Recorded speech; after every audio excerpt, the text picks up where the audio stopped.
Welcome back to JKPRising. Today we're going to talk about should Metroid Prime 4 be the first Metroid game to be rated M. The Metroid games in general have been known to be pretty dark, but I thought the Prime games themselves were the darkest of all the games. Metroid games have been known for exploration, where you can walk around the entire world, look for clues, look for items, look for weapons, look for enemies to fight. It's a very open world game, and you always have this sense of loneliness where you are the only person on this world. Samus is known to be a lone wolf, and I feel like if they open the game up to a rated M game, they could explore more of that loneliness in a more mature manner. Granted, you don't need a game to be rated M to be scary, but I thought the Prime games themselves were always pretty freaky, and if they went that step further, they could add blood and guts, and they could add horror elements into the game and make it kind of psychological. At that point, would it be Metroid? I think it still would be, because at Metroid's heart, it's about exploring different worlds and getting different power-ups and fighting different bosses. So as long as they can keep that formula, which Retro Studios has been known to nail with the Prime games,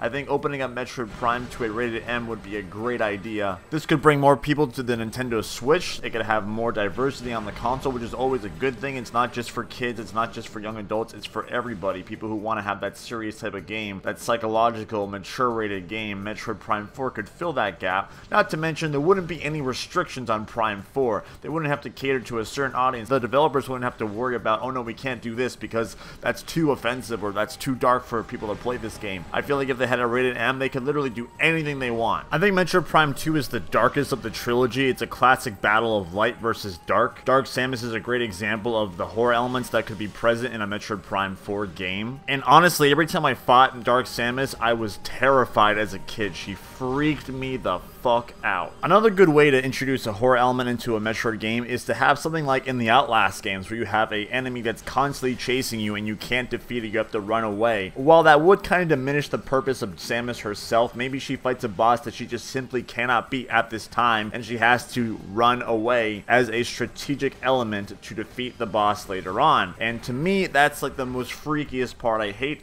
running away from something that I can't take down. I love how in Metroid Prime, you know, Dark Samus is creepy, but I can obviously take her down. But learn from Outlast 2, and please don't make Metroid Prime 4 a trial and error simulator, because that's obviously no fun. Let me know what you guys think in the comments below. Do you want Metroid Prime 4 to be the first Metroid rated M game in the series? Do you think that would benefit the series at all? Do you think that would open up the series to new possibilities? Let me know in the comments below. I personally would love to see a Metroid Prime game rated M for the Nintendo Switch. My name is James of JKPRising. For more Metroid Prime 4 videos, subscribe to JKPRising. I will be actively following Metroid Prime 4 as it hopefully gets revealed at this year's E3. Thank you so much for watching, and I'll see you guys in the next video.